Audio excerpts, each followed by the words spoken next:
Hey there, Enthusiacs. Welcome back to Hero Talk. I am your host, Judge Greg. Joining me today, I have Axalon, which you probably know from one of several hundred Let's Plays that you can find on our YouTube channel. Axalon, how's it going? Doing great. How are you? Good. I also have Brian, a staple of Hero Talk. Brian, welcome back. Howdy. All right, and today's film is Captain America: First Avenger. Now, I gotta be honest. I always used to call this movie First Avenger, and I know that was the international release name, and so I get the question all the time, like, oh, did you see the international release? Like, oh, where were you when you saw it? I'm like, I just call it First Avenger because if I just say Captain America, then you get it confused with Winter Soldier. So I'm gonna try to do my best not to just call it First Avenger, but I did see this in the good old US of A, and it was called Captain America: The First Avenger. Before we get too much further, though, I need to remind everybody listening that Hero Talk is a spoiler podcast, and while we will try our best to keep it to the movie at hand, this is the Marvel Cinematic Universe, so you need to be aware that anything that has been released is considered on the table and fair game. You've been warned. Alright, so before we go into what everybody thought, I'm going to go completely out of order, and I'm just going to go right to the end, and I'm going to say, I don't think he really needed to put the plane in the water at the end. Really? I mean, it's in the traditional comic books, it was a missile. There's no guidance system. There's nothing you do. You either kill the engines and let it go in the water, or it continues on its already predetermined course that you can't do anything about. In this case, he's in a steerable, drivable plane with at least enough fuel to maybe circle around a little bit and let people figure out what they're going to do. It just seemed like, well, I'm going to put it in the water. It's like, well, why don't you just use that same stick and just turn that sucker around to the right a little bit and maybe go somewhere where you don't have to put it in the water, or maybe give people some time to figure it out instead of just saying, well, I'm going to drop now. But or then use one of those little absolutely airplanes that you could fly in the back and fly out of that. I don't know. He probably thought there was no way he could get it safely on the ground without detonating the bombs. All right, so maybe he couldn't get it safely on the ground in, like, New York. Got it. But I mean, you could probably get it safely on the ground in Iceland or something, or Greenland or somewhere where you got, like, just nothing going on, you know? Like, Well, let's also remember if those bombs go off, he dies too. that's true, but he thought he was going to die anyway, honestly. I mean, Yeah, He couldn't have known he was gonna I'm survive talking it. from a writing perspective. yeah, it just... I don't know. It really I'm fairly just... convinced Really? that if he positioned himself behind his shield in the right way, he could survive those explosions. You're probably right. Yeah, He no, that's- survived a lot behind that thing. that was a useful shield he had there, and a well foreshadowed one too. Anyway, I just don't get the whole put in the water, like, because it's steerable now. So now it's not like your choices aren't the water or New York City. Your choices are the water, New York City, the middle of the Canadian wilderness, the North Pole. Going around in circles for 2 to 3 hours while Howard Stark thinks of something and walks you through disarming everything. Like there was just a lot. Or what you could just do is then you could put that sucker on autopilot. Turn it around, so give yourself plenty of ocean. Put it on autopilot, go in the back, and just drop those suckers in the ocean like you've already been doing. Like, oh well, now we're good. Now I can just try to put this thing down. It just by making it a plane and not a missile, and making it something that is inherently steerable, it just felt like it didn't seem necessary, except for the fact that we all know how the story of Captain America works. That's a good point. Like, there were, like, a whole bunch of the quote-unquote missiles in those, those little planes that were with it. Like, that's pretty much what they were. Yeah. I don't think those were meant to land. Those were meant to... Right. Those are meant to blow be up. kamikaze. There's no way that's going to land on anything. Yeah. There's no wheels on those, those one purpose. And so One I way. could see that going like, I can't land this thing. I gotta put it in the water. I don't have a choice. Yeah. That I could get, but like he was on a steerable plane. So yeah, that was such a nitpick that I had to go all the way to the front of the podcast to address it because it just was too important to wait. You're not alone. Everyone has talked about that. Everyone. I have actually never heard that discussion. Yeah, I hadn't before heard now. it either. So I'm not alone on this. You guys No. haven't seen how it should have ended? No. I haven't seen on this one. No. Yeah, that's a pretty big thing. They go on for like 5 minutes about it.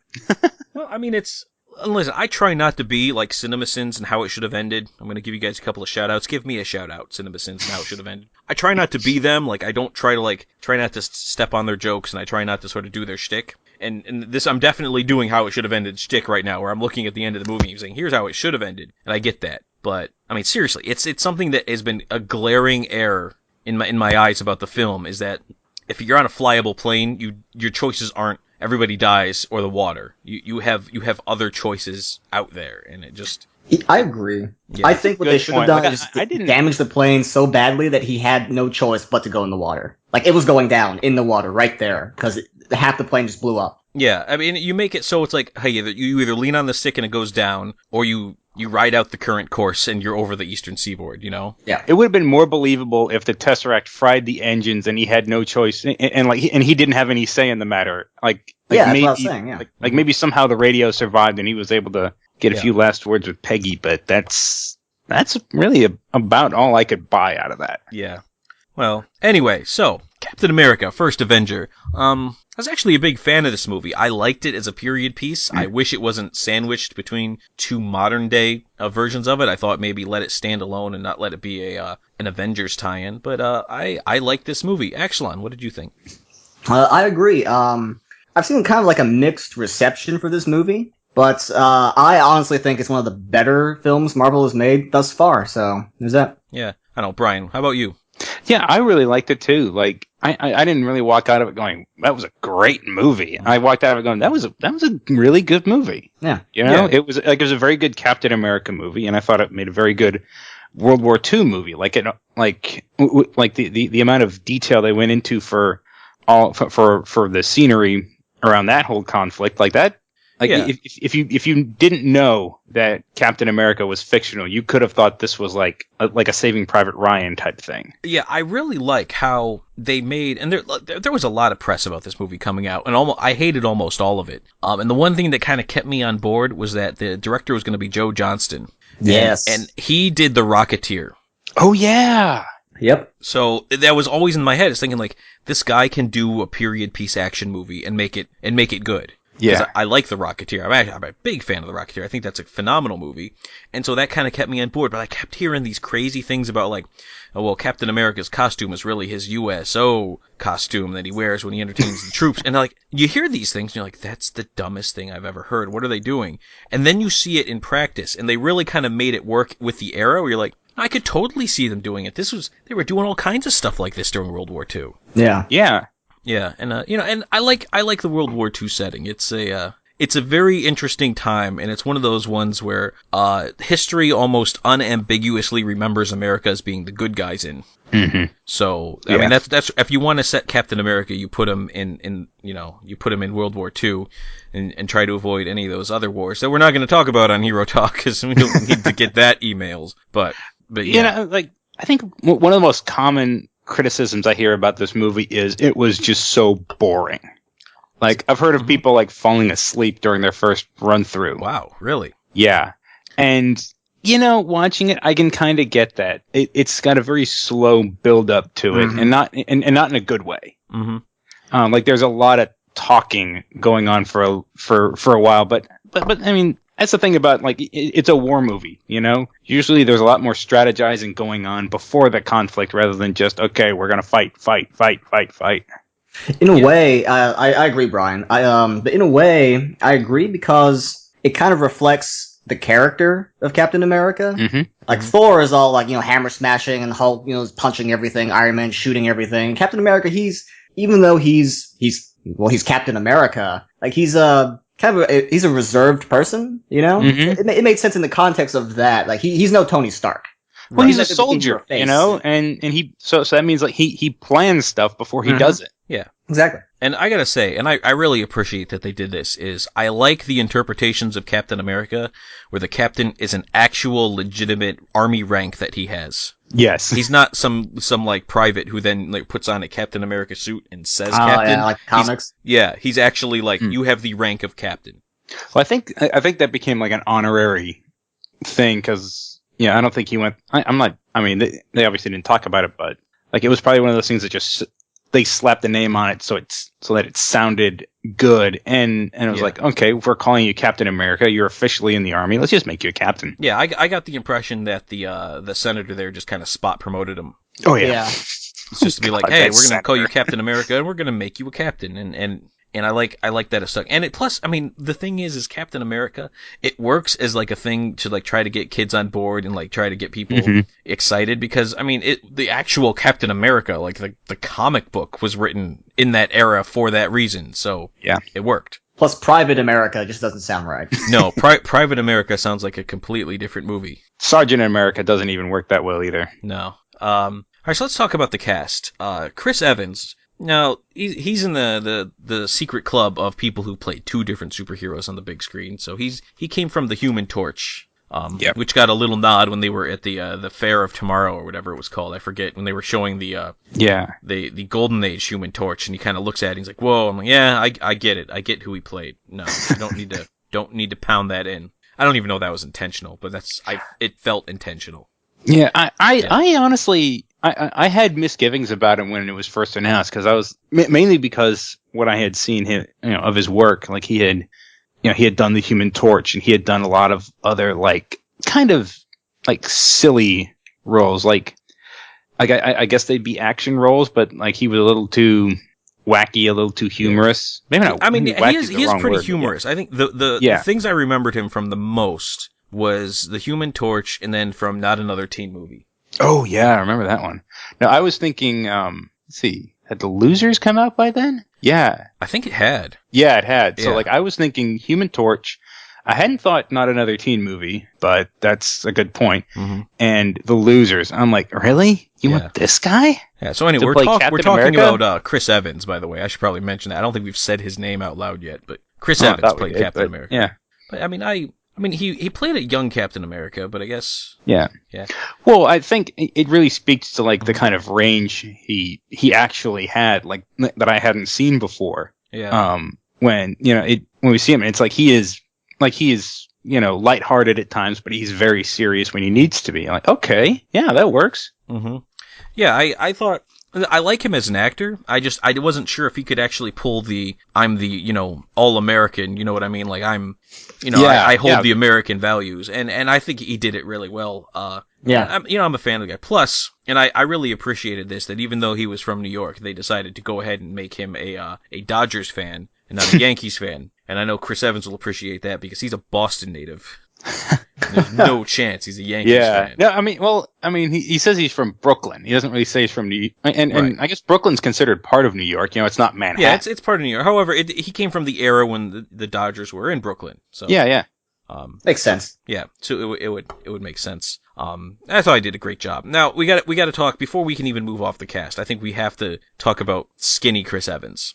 Oh my God, that was done so well. Yeah, you know what? What really kind of struck me the most is as I'm seeing this one, and there were some scenes that were better than others. I'll give you that. There are some times where you can tell, but in those couple of scenes in The Winter Soldier, when they had to show skinny Chris Evans, and he didn't look nearly as good as he did in this movie. Like, in The Winter Soldier, it's painful how fake the skinny Chris Evans scenes are. And in this movie, much better. Much better. Well, I think they really had to put a lot of work into it this time around. Like, the other time was just, like, Winter Soldier, it was just a flashback. It's one quick scene. Mm-hmm. But this one, they really had to drive home, like, this is how malnourished and out of shape this guy is. Yeah, this one they had to focus the entire act on the effects for skinny Chris Evans. Right. So you really got to sell skinny. Now I guess they tried to do the whole fake Chris Evans head on somebody else's body and it didn't work. So they just went ahead and just made Chris Evans digitally skinny.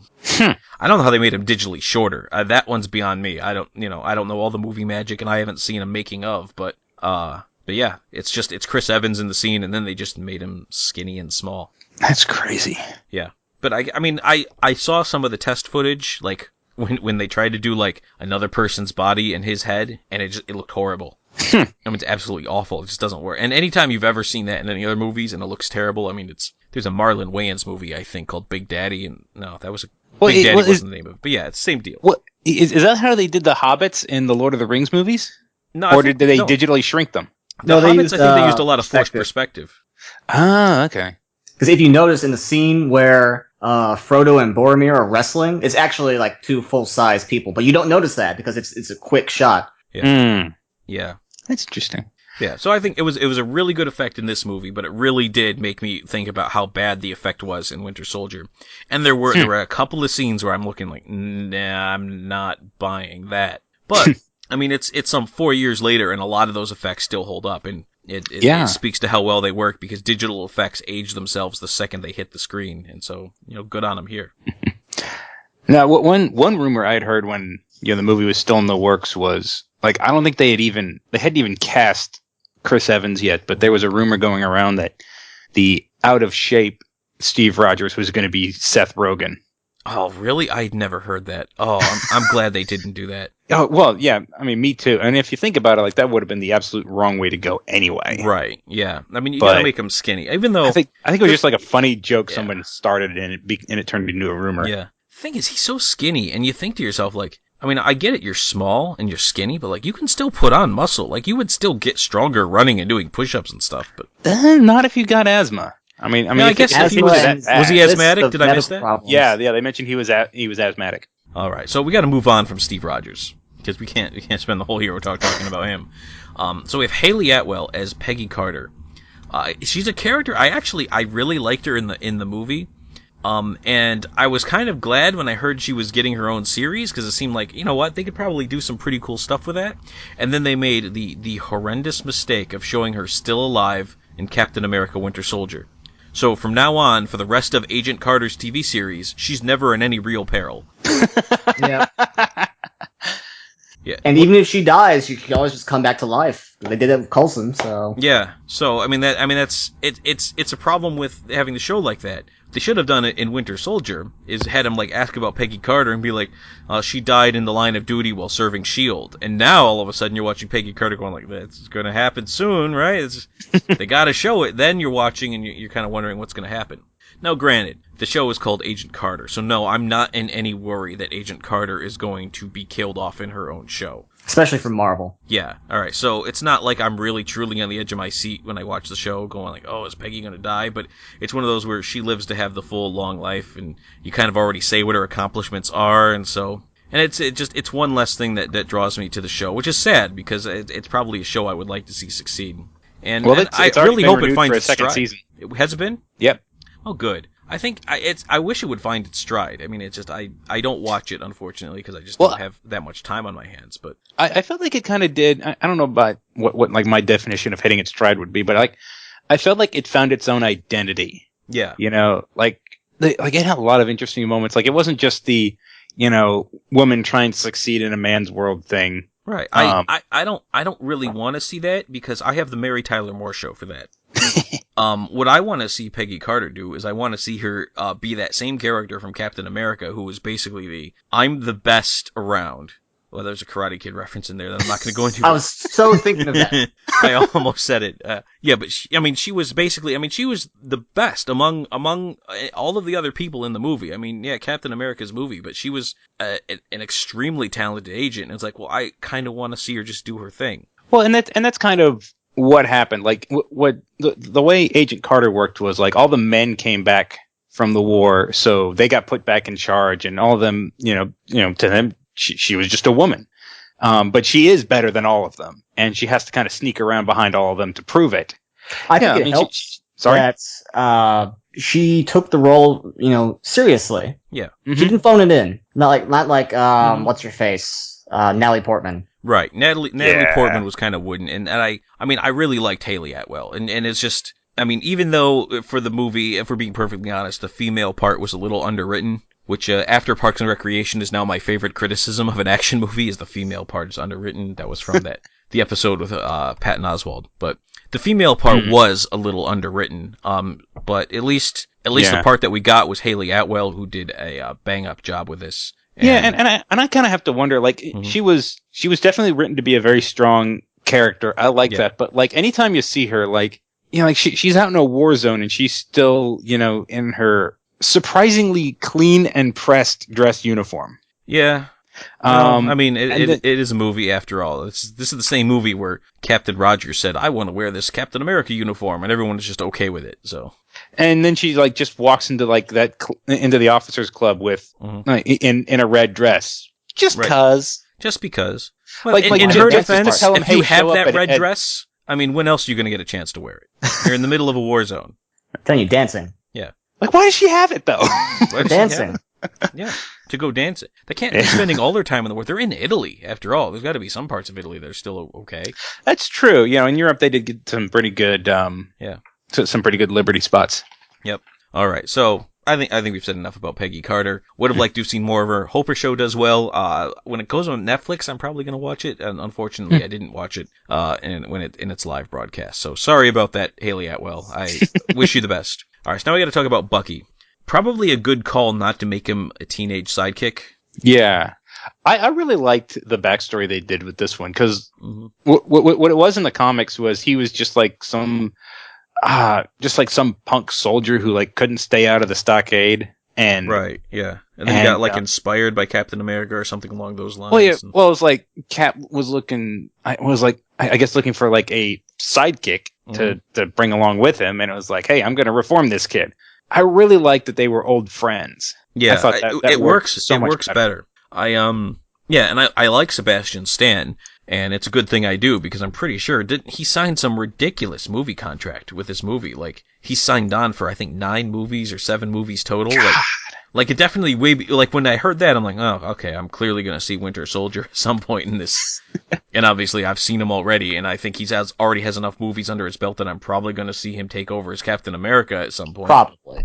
Yeah, because I think Chris Evans is basically saying like after this run I'm out. So yeah, he says he's done with acting. Period. After he's done, so yeah, after he's done with his Captain America contract, which although I do have 3 more movies, maybe or 2 more movies, I think. I think up to Avengers 3 is his last one. Yeah, I think he's gonna do. Now does Avengers 3 count as 2 movies or just the 1? I don't know. I think he and Chris Hemsworth have said that they're in both of them. Okay then. Yeah. So or at least he's going to do he's going to do in Civil War and then Avengers, and that's fine. And then at that point, I'm okay with Sebastian Stan doing it. I like the backstory.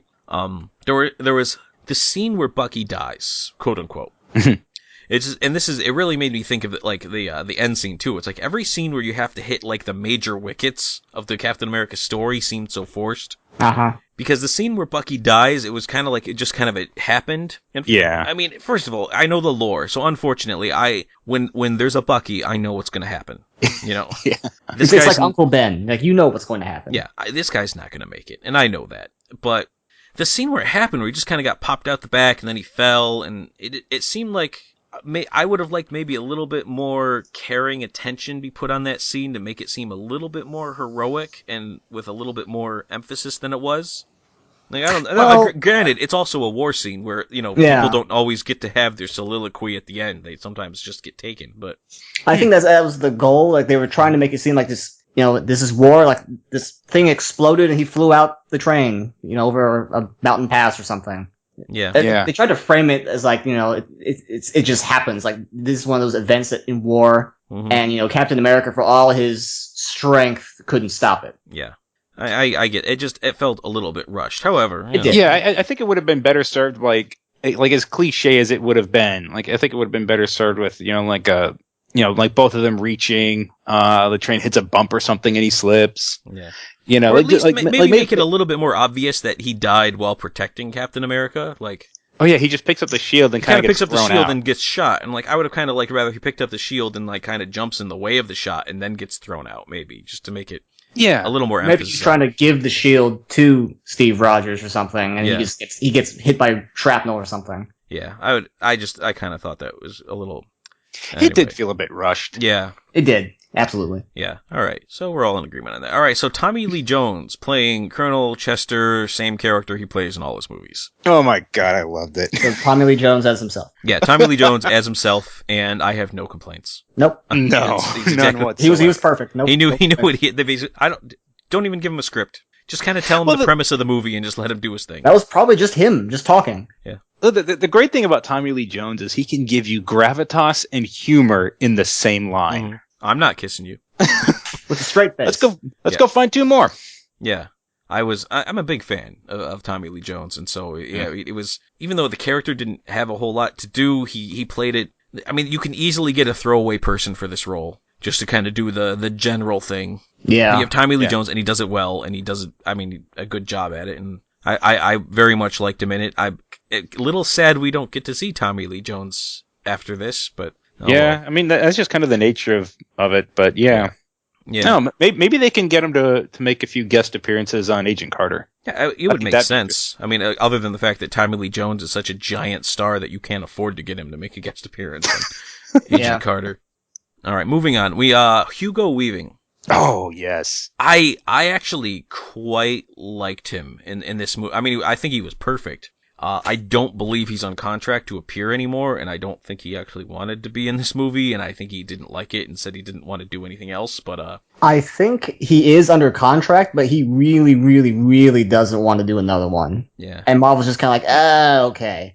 But, I mean, the thing is at the end, Red Skull, it's not like Red Skull dies. Red Skull just kind of picks a thing up and then teleports to somewhere. They kind of left it open in case they do want to bring Red Skull back in. Yeah. But given all the contract circumstances and all that, it's probably not going to happen. Mm-hmm. Well, what happens with the Red Skull? What tends to happen with the Red Skull is he repossesses other people. So it's like, he's still, a Captain America villain because he's possessing other people who put on a red mask. Yeah. But I don't. Yeah, that's what I was saying. It's like we can still have Red Skull, just not necessarily with Hugo Weaving Red Skull. But I don't want to see a Red Skull that's not Hugo Weaving Red Skull. To be fair, I don't either. I mean, he was phenomenal. Was it just me, or was Hugo Weaving scarier before he actually had the Red Skull? He was scarier before he took the Red Skull. Oh my God, he's so good at just playing that psycho. That psycho Nazi, character. Yeah. There was at one point after I'd seen him in a couple of scenes where I'm like, oh, I hope he never takes that mask off. Because he's so much better now, and when he takes it off, they did a great job on the Red Skull effect, and the guy looked right out of the comics, and he sounds great, and I like Hugo Weaving, but when he had the quote unquote mask on, and he was Hugo Weaving's face, and you get to see his because by the very nature of the Red Skull, you can't see any emotion in his face. I think it's the lack of a nose. Yeah, or skin, but maybe it's the redness. Yeah. However, as Hugo Weaving, you get to see, the full range of what he's able to do, and it was really good. And, I mean, I like, you gotta play this guy off, because the whole purpose of this is he's so bad, he's the worst of all the Nazis. Yeah, well, yeah, the Nazis don't like him. Yeah, even the Nazis think this guy is way out there. And, I mean, the introductory scene with him and in the village and with that one guy, I mean, that was a good really intro. Decent scene. I mean, he was downright menacing in that. Now, was also I think what helps is when he was talking, he sounded very calm, and he sounded almost reasonable, like he was trying to relate to the guy he was threatening. Right. But it's still no, dude, you're fucking insane. Yeah, he was insane. Was anyone else getting a Wolfenstein vibe with that giant tank he drove up in? Yeah, I wasn't, but I will now. Bit, actually, a little bit. Yeah. It's that's totally Wolfenstein. Yeah. Yeah. Oh, yeah, and all the armored Hydra soldiers. Mm-hmm. Yeah, I definitely got a little bit of that, and the experimenting and the whatnot. It was and of course the fortress built into a mountain. Built into a mountain. Yeah, it hit all the wickets that they had to hit for the evil Nazi science camp. Yeah. It actually bugs me in that Hydra it became its own thing. You have World War II, you have this awesome setting. There's so many movies that use World War II as a setting. And Captain America, for most of the movie, is not fighting Nazis. He's fighting Hydra, who is split away from the Nazis. Yeah, that's true. But I mean, you only have one movie that you have to try to set up this whole larger world and try to make Hydra relevant so that they'll be a little bit... You don't have to make Hydra relevant. Just make them Nazis. They're automatically relevant. All right, but then you get into Winter Soldier, and then you need some... I'm sure this movie is written with the overarching story in mind. I'm sure somewhere out there somebody has graphed out what where the direction all these movies are going in, and I'm sure one of the wickets that the First Avenger had to meet was establish Hydra. Yeah. Still do that without not making them Nazis. Yeah. Well, that's the thing. I don't know if they really made them not Nazis. They made them extreme Nazis. And as far as Captain America and the SSR were concerned, they were fighting Nazis. Mm-hmm. They didn't know that Hydra was shunned at this point. If you listen to Tommy Lee Jones talk about it, they still considered Hydra to be under Hitler's wing. Oh yeah, they in universe consider it in German, but I'm just saying like for us the more enlightened audience, totally not Nazis. It's disappointing. Yeah. However, Hugo Weaving killed it. Yeah, even though he didn't really seem. I won't say he didn't seem to care, but just seeing comments after the fact. Even with all that, he still does a fantastic job. Oh yeah. Well, he's probably one of those like just super professional guys. Like if he's going to phone in a performance, like even when he literally phones it in as Megatron, yes, he's going to give it everything he's got. Plus, it helps he doesn't have that many lines as Megatron. Yeah, he does have the line "I am Megatron," which is kind of an odd thing to say when you first wake up in the morning, but sure. Well, I mean, when he's been called whatever serial number for 50 years, he's probably pissed off. Damn it! I am Megatron. Yeah, I could see that. All right, we're just gonna really quickly go over some of these other members of the cast because we've been on the cast a long time. Star-studded film. It was bound to happen. So Dominic Cooper as Howard Stark. It was interesting to see the difference between like this Howard Stark and the Howard Stark we saw in the flashbacks or the film from Iron Man 2. I liked what Dominic Cooper did, although he was a little slapsticky for me. Yeah, I think what I liked was like the younger version of him is a lot closer to Tony. Yeah, but he's still able to like work with people. Like you never see Tony working with anyone other than Pepper or Rhodey. Right. Tony's pretty antisocial. But you see Howard in the lab working with his technicians. Yeah. No. Yeah. You see that there is a difference there, but. Anyway, I like him. Stanley Tucci as Dr. Erskine. Was it Erskine? Is that right? I think it was Erskine, something like that, yeah. I love Stanley Tucci, so obviously he's going to do an amazing job. Yes. Yeah. And I get it. So the first time I see this movie, one of my big nitpicks on it was like, so when you shoot Dr. Erskine, and then he's gone, and then the other vial of super soldier serum. Wow, that's hard. Super soldier serum gets wrecked and knocked out. And then, I mean, you really have to think to yourself, like, all right, so you can't make more? Like, he doesn't have notes? That's my first thought. But then I think to myself, if you're the kind of guy like Dr. Erskine, who wants to have your say in who gets your serum, and you've seen it be used, so horribly wrong as the Red Skull, I would say you burn all your notes, and the only place where anybody can ever get more from is your own head.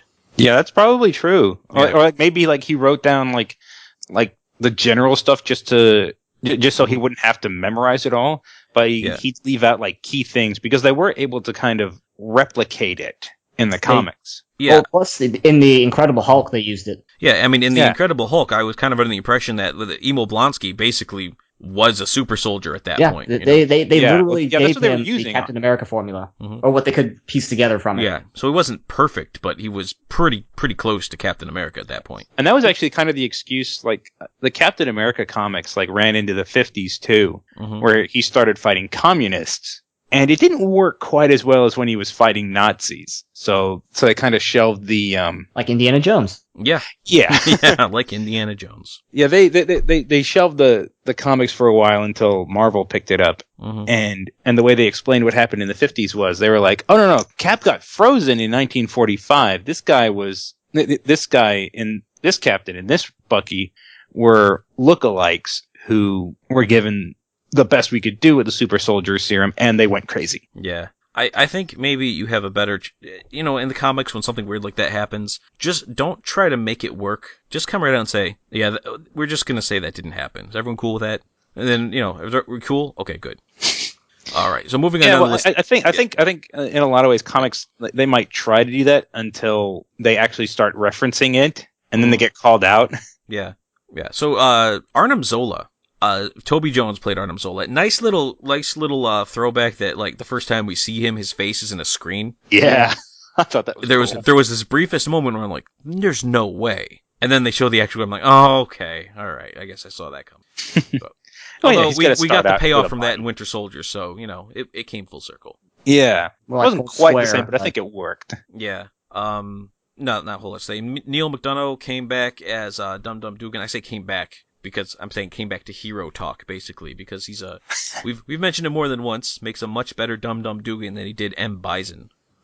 Since I'm gonna take your word for it on that. Yeah, he basically played M. Bison as Dum Dum, but with a thick Irish accent. Very little difference in how he played. All right, moving on. Now, what was this name of the group of guys, like his soldiers? I know they had a name in the comic books. The Howling Commandos. The Howling Commandos. Yeah, so all of the Howling Commandos were there. And if you And were a really big fan of them, then you would have seen your guys represented at some point in time or another. I think what was I think one of the things in the comics was like Nick Fury was actually part of it, and he and Dugan took like a watered down version of the super soldier serum, and that's why they're still alive. Huh. Something Well, like that. that'd be nice to have. I mean, I like Neil McDonough. I'd take him as Dum Dum Dugan if he came back. But anyway, so Neil McDonough is Dum Dum Dugan, and just so that these other guys can feel proud for their moms, we got Derek Luke as Gabe Jones, Kenneth Choi as Jim Morita, who probably had one of my favorite lines of the movie. I'm from Fresno, Ace. Yeah, so I can't think if there's anybody else Howling Commandos that I'm missing. Yeah, I mean, like some of them. Jacques Dernier was Bruce Ritchie, and James Montgomery Falsworth as J.J. Field. There, I had him. You guys, you can all tell your mothers you were mentioned in Hero Talk. Think anybody else. Michael Brandon to Senator Brandt. Now, the Senator Brandt scene, this one thing I want to point out. They have this scene, so you have the Stan Lee cameo, and he calls out, and he's wanted to give Captain America a medal, and he calls him out like, Captain America. Like, are you willing to tell me that Brandt started the ceremony with Captain America not there? And there was nobody backstage, like, holding Captain America to cue him in. He's like, I'm just going to start the award ceremony, and hopefully he shows up. I mean, wouldn't he know that he's on tour in Europe? Yeah, like, he would know. He wouldn't just come out and start talking and then point to the back. He would have known before he got on the stage. Right. And then... Yeah. I mean, I guess as far as Stan Lee cameos go, this one's the most forgettable because until I watched this movie last night, I completely forgot Stan Lee had a cameo in this movie. Well, yeah, it's very throwaway. He blends in pretty well in this one. Yeah, I mean, I much prefer him when he blends in than when they try to call any additional attention to him. Yeah. And maybe one more person that I gotta mention, just because she's actually gone out and made a significant name for herself after this movie. But Private Lorraine was the character's name, and that was the secretary to, I shouldn't say secretary. She was like, I think the general's aide for Colonel Phillips. So I don't know why she would be a general's aide. I apologize for that. Yeah, so she's like an aide to Colonel Phillips, and she's the one who like hits on Steve Rogers and kisses him. So Natalie Dormer, and she's actually from Game of Thrones and from the Hunger Games in the Mockingjay movies, Part 1 and Part 2. She plays the director, Cressida, I think is her name. But anyway, so she's gone on, so she gets mentioned on Hero Talk. And in terms of the rest of the cast, Sam Jackson as Nick Fury. Okay, we're done with the cast. Yeah. No more cast. Okay. Holy cow. All right. So now we're a couple of things that I was really thinking about as I saw this movie. And this is the most nitpickiest thing I think I've ever said on Hero Talk. But when Steve Rogers says that he thinks the girls only know that one song, how in the world is a touring USO show going to have a chorus line that only knows one song? I think he was just nervous, and it was just his act wasn't working, so he was just like fumbling, trying to say something. And his act probably shouldn't work. If you're really thinking about what's going on there, is like he's the USO, I'm in the movies, I'm a movie star. I mean, he is Captain Hollywood to those people right now. And then he shows up and he's like, are you going to help me sock Hitler in the jaw? I'm like, what, help you? Homeboy, we're the ones who've been doing all the work. Well, that's kind of the point. Like, it worked better, when he was begging for bonds. Yeah, entertaining children. I think they really did only know the one song, because the rest of the show was him talking up buying bonds and pretending to punch Hitler. Yeah. That was all him. But when he goes to the USO, when he goes on the tour in Europe, nobody wants to see him. No. So it didn't work finally. Yeah. And I guess I know it wouldn't work, and that part was realistic. It's the idea that the show organizers didn't know it wouldn't work. Like the USO is a little bit smarter than that. That's true. Yeah. So that's just my nitpick on that. However, it got him in Europe, and then it also got him that scene. So we were able to see sort of a classic Captain America uniform scene, and even wearing the helmet with the A on it, and with the little feather wings and the shield. Yeah, you know what? And it worked. It absolutely worked. Yeah. Because I was worried it wouldn't, but I shouldn't have doubted Joe Johnston. That guy knows how to make. Well, it's weird, he knows how to make it work. The one he uses on the tour is absolutely silly. It looks ridiculous, and he knows it's when he's about to go out there, he knows it's not very effective. Right. So he puts on a leather jacket and steals steals a helmet. The helmet with the A on it. Yeah. and it just happened to be the A because there were U's and S's, and he got the A so that he could be Captain America. But I mean, it looked good, and it was also a scene we got to see him once again jump out of an airplane. I think he had a parachute this time. Yeah, not as fun. Well, I mean, the thing I liked about that costume was that, yes, it was hokey and it was silly, but it was kind of the point. Yeah. It wasn't meant as a serious, like battle uniform. It was meant there as a propaganda tool. Yeah. Oh yeah. Which is why I have problems with his Avengers costume. Like, no, that's meant to be a serious uniform now. That's the thing is in the Avengers costume, it's almost exactly the same as his USO show, and it looked like pajamas. Yes. Yeah, and I think the reason why it looked that way, like I think they explained that very well, was Coulson said, I had a hand in designing it myself. Like they made it out of functional material, but Coulson got nostalgic and painted it up. Right. But the thing is, and I hate to constantly bring this up, and when I say constantly bring this up, I don't think I've ever brought this up before, but I really, really liked his costume in the First Avenger. Not like the USO one, but like when he finally got his costume. the main yes, combat that's the best one. one. Yeah, that was I really, loved it. really It's nice. the best one. I mean, and it's the Winter Soldier one, in terms of like the one that he was wearing at the beginning of Winter Soldier, would probably be a very, very close second. I love them both. And so I don't know if I could pick one if I really had to, because I loved them both. But I'm telling you, like, when I saw this and I saw how it worked, I'm like, oh, they made it work. Like, they made it work. It looks awesome. It looks military-esque. It looks like, it looked great, and I really, really liked it.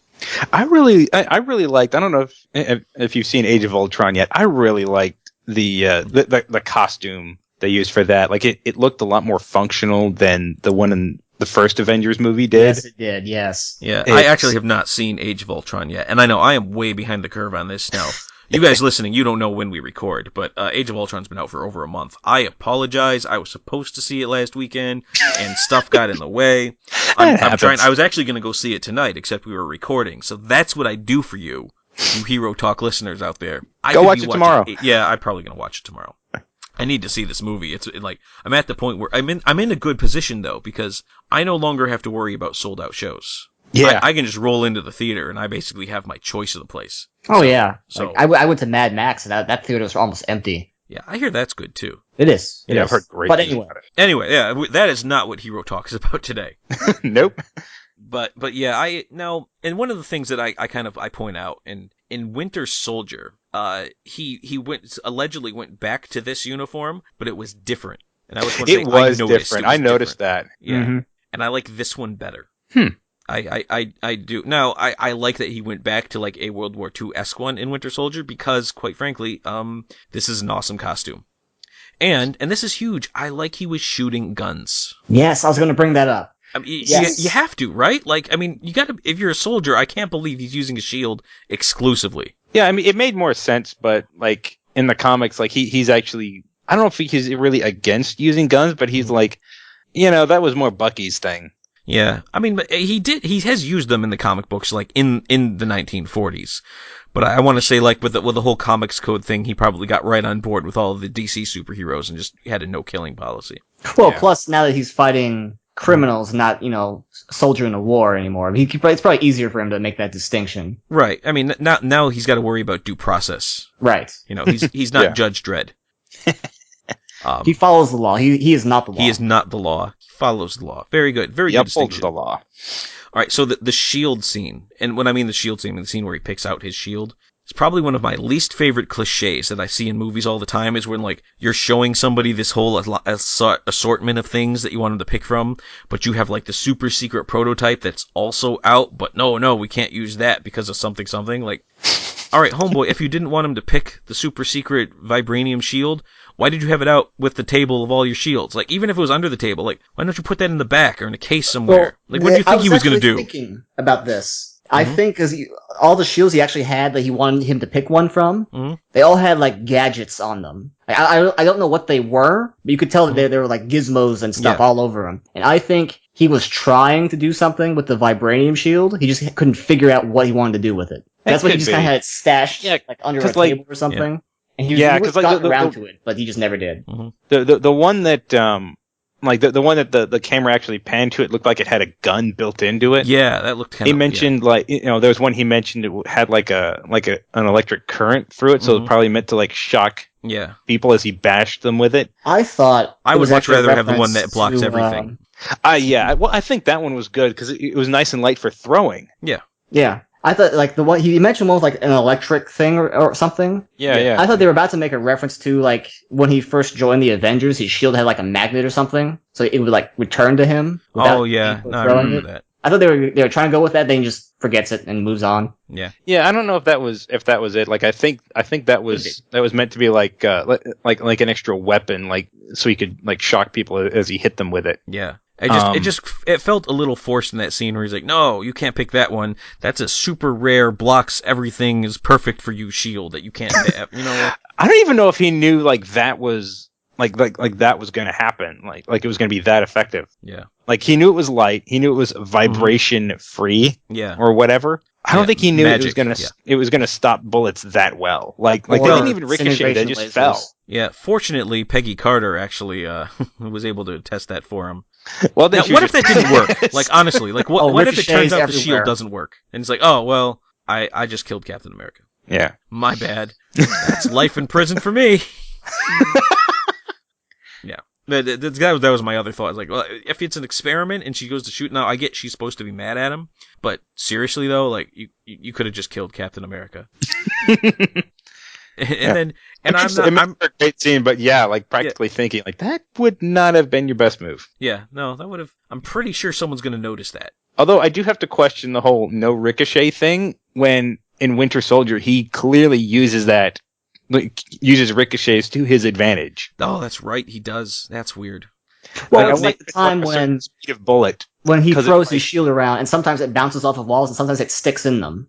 It's like, I think it depends on what the wall is made of. Yeah, I think let's just call it what it is. The shield is magic.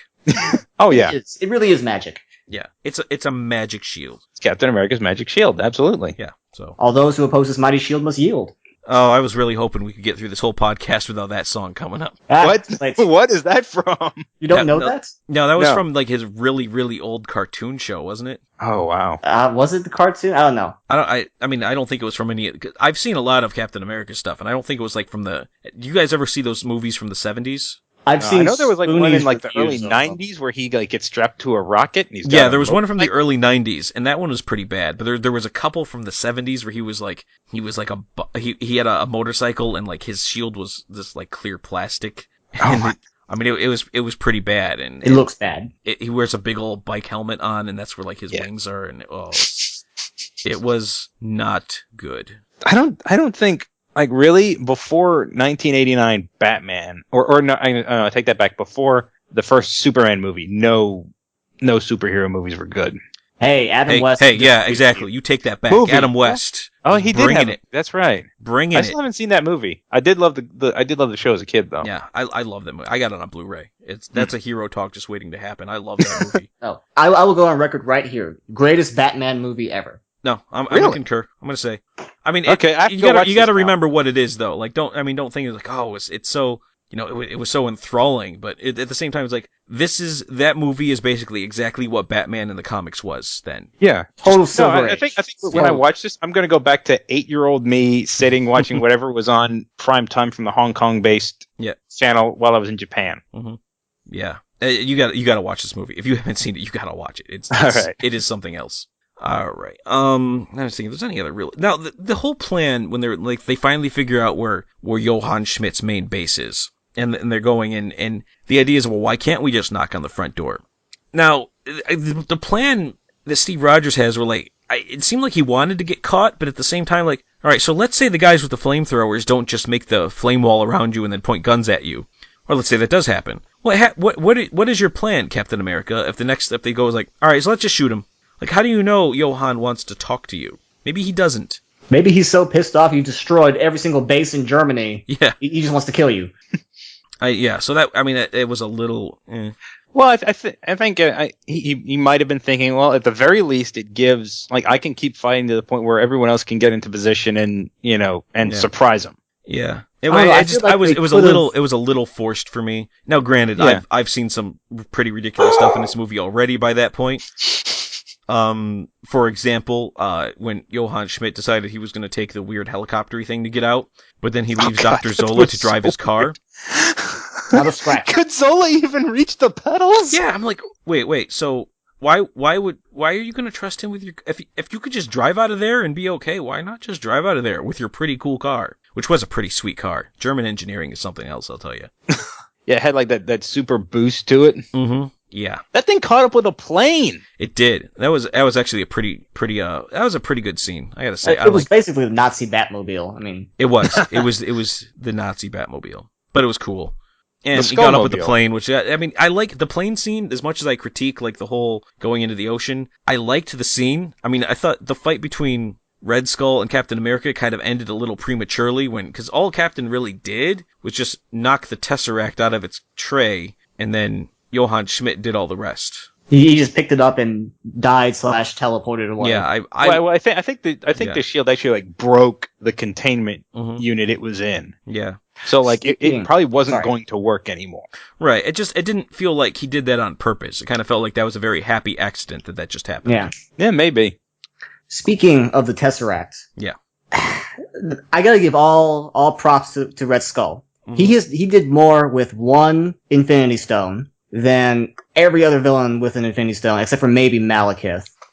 I would say he did. I mean, like, let me tell you, if it wasn't for Captain America happening to catch his plane, like, I mean, he would have just taken over the world. And he didn't even really use it. He just drained it off and made a bunch of, space-age laser guns. He was smart about it. Yeah.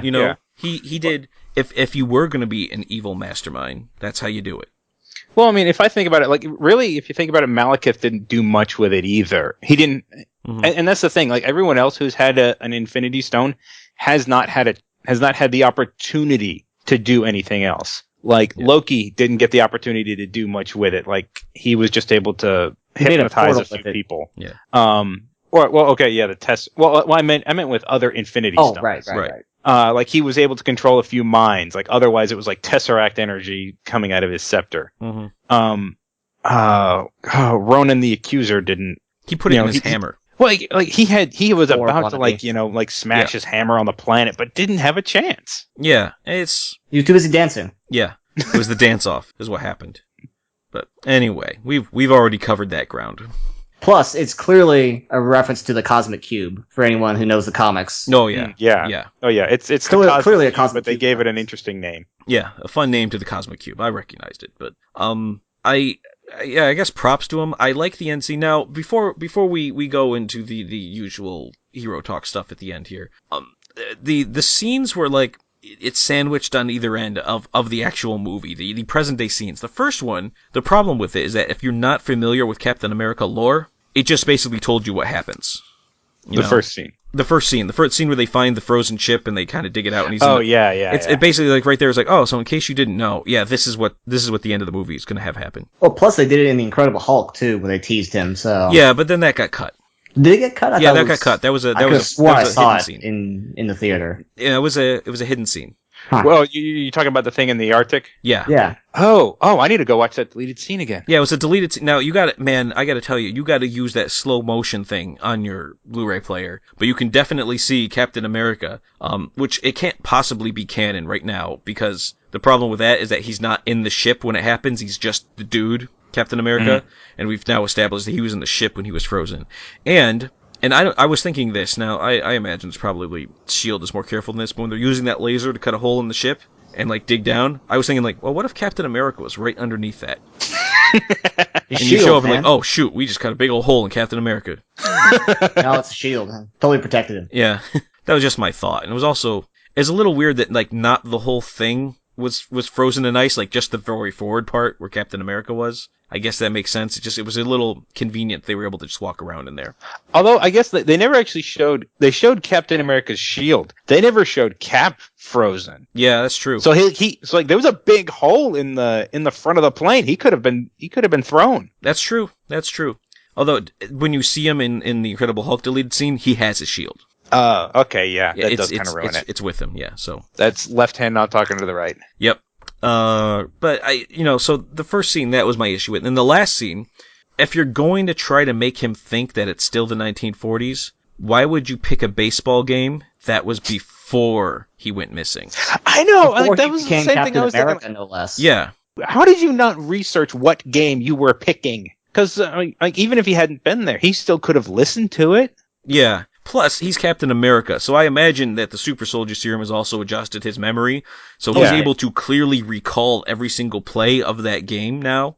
And, they definitely said like his memory was yeah. Well, he glanced at a map. I mean, they established nothing Yeah, nothing short of just photographic memory. Yeah. So it makes perfect sense to me that he would remember exactly that game just based on the plays he's hearing, and it was a game he happened to be at. So now, while I nitpick it, it's not beyond the realm of possibility for me to just say like, well, that's government incompetence for you. Well, yeah, some SHIELD agent didn't Some do SHIELD his due intern diligence. right now who's like, your job is to pick out the audio that we're going to play. And he's like, oh, here's an old game, derp derp, and he puts it in, and there you go. Yeah, some SHIELD agent didn't. Yeah, I think you're right. SHIELD intern didn't do his due diligence. It's Galaga, I'm telling you. It's the Galaga guy. That same guy. Yes. That same guy. That's canon, as far as I'm concerned. All right, we've established it right here on Hero Talk. All right. So now we're at the time of Hero Talk. We got to say what our favorite part of the movie was. And Brian, we're going to start with you. I'm not kissing you. Yeah, it's pretty good. That was very, very close to being mine. Yeah. Well, the other one I was thinking of was where like Peggy's in the club and when she's ignoring Bucky. Yeah, Bucky's trying to flirt with her, and she's just fixated on Steve. Yeah, so that was another good scene. I'm turning into you. Yeah, it's my worst nightmare. Yeah, that was a good one. Yeah, both good. Axalon, how about you? I liked when he signed up with the USO and did his whole tour of America thing. You like the whole musical number and the anything? The Star Spangled Man with the plan? Yes. Catchy little number, I gotta say. It was like you said, it was kind of catchy. I liked that they made his classic costume work. Yeah. Again, they didn't just throw him in World War II in that costume, thank God. Right. They set him up, and I don't know, it had this very, and Joe Johnston's real good at this. It has this very, like, old-time feel to it. They got the perfect director for this movie. Yes. Although, like, I will say, like, as much as, like, I can look at it and say that fit, it still bugged me, because it had been maybe only, like, a year and a half since the song from Iron Man 2, and it just annoyed me all over again. What song from Iron Man 2? What they call it, like Hooray for Tomorrow Today. What? Well, like it was their Expo this theme song. Oh yeah. Oh, I don't remember any Iron Man song that isn't AC/DC. So yeah, no, that was exactly where I went to. So the song from Iron Man 2 didn't stick in my head, and we just watched it for Hero Talk not that long ago. So yeah, no, I remember. Still no impression with me. Well, like I had to sit through it when I was waiting for the end credits scene for Iron Man 2, and I just remember it going, "Oh my God, this is so the end Disney." Oh, yeah, they probably played the whole thing at the end credits, right? They did. Oh, okay. Yeah, see, I don't watch the credits. Yeah, I don't do that. I don't see the stingers until after the Blu-rays come out. Oh, so you can skip the credits. Yep. Yeah. The stinger for this one, by the way, was just the trailer for the Avengers. Which still says that kind of annoyed me. Which still says, I think, next summer when you watch it on the Blu-ray. Yeah, I stopped watching. I didn't watch the credits for Iron Man 2, but I stopped watching Marvel credits after Winter Soldier, when all it was just Bucky, like, in the museum. And I was like, okay, I'm never staying for another scene. I stayed for the Avengers. That one was worth it. No, it was not. Because Really? you know what? Captain America was shot in the chest, and they were eating shawarma. That man needs a hospital. I know he heals fast. He was shot in the chest. He means in the hospital. I just thought it was hilarious. And they, from what I heard, they did it kind of last minute. It was just one of those things, like Iron Man had mentioned shawarma, and it's like, yeah, before they went back, they stopped for shawarma. Yeah. So, all right. So, public service announcement for all the listeners. You guys, I'm assuming you've seen Age of Ultron. Is there a stinger at the end of that? No. All right. So there's a mid-credit scene. There's a mid-credit scene. After after the flashy credits, there is something. But Joss Whedon actually came out and said there is nothing at the very end of the credits. Oh, Don't thank waste your goodness! time. I'm gonna go home as soon as that part's. All right, I appreciate that. Thank you, gentlemen. Now it's my turn, and I think my favorite part of the movie is right when he's like about to like rescue all those troops, and the Trump's like, "Who are you?" And he doesn't know what to say, so he says, "I'm Captain America." And because it was very much it wasn't like I'm Captain America with hands on. He was like, I don't know a good answer to that. So I'm Captain America. It's probably where you know me from. It was, and they're like, Yeah. I'm sorry. yeah. Oh, and what I also liked about that scene was like, wait, are you gonna be okay? Yeah, don't worry, I know what I'm doing. I've knocked out Adolf Hitler over 200 times. Right, which he really hasn't. That was lying. Well, yeah. But it was also nice that they had him knock out Adolf Hitler, because that was literally what they had Captain America doing in the 1940s, like in real life. Oh, yeah. So Yeah. in real life, but What? too meta. In the Anyway, comics. Yeah. yeah. Speaking of meta, I was really disappointed that, when this film was coming out and they're doing the marketing, not one of the posters was Captain America punching Hitler in the face. Yeah, I know. I thought of that too. Like, Maybe. now, granted, that didn't actually happen in the movie, but I think it would have been nice. Well, I mean, trailers always lie anyway, so. That's true. It would Plus- have made like a good like handout poster like at the movie. Yeah. Yeah, Plus- I think so. The thing about comic book movies, like, they have so many, like, great covers, DC and Marvel, that they could use, for their posters. They don't use them. They need to. They need to start doing that. Now, they always use them for like some kind of still shot in the movie. They just need to use them for the posters and let the movie be the movie. Yes. Yeah. All right. So anyway, now we've reached the time on Hero Talk when we got to give the sucker a score. And Axalon, I'm going to start with you. I will give Captain America, the First Avenger, a solid 7 Americas out of 10. 7 Americas out of 10. All right. No, then that's a fair score. All right, Because Brian. America. Brian, how about you? I will give it 7.5 lab rats out of 10 dancing monkeys. Fair enough.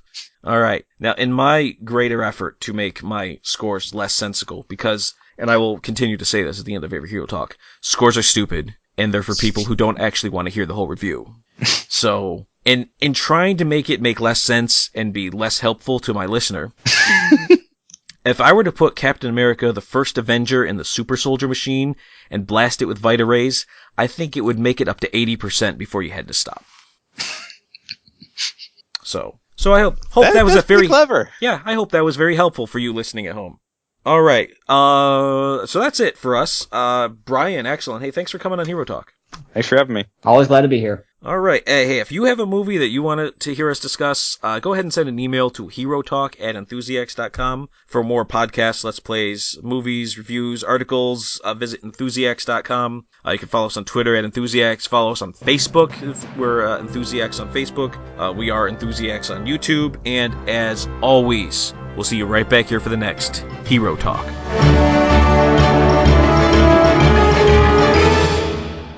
And this was, of course, the infamous Sam Lee cameo. I hate these things. Stanley. I think I said Sam Lee. Wow, there's my stinger. Okay.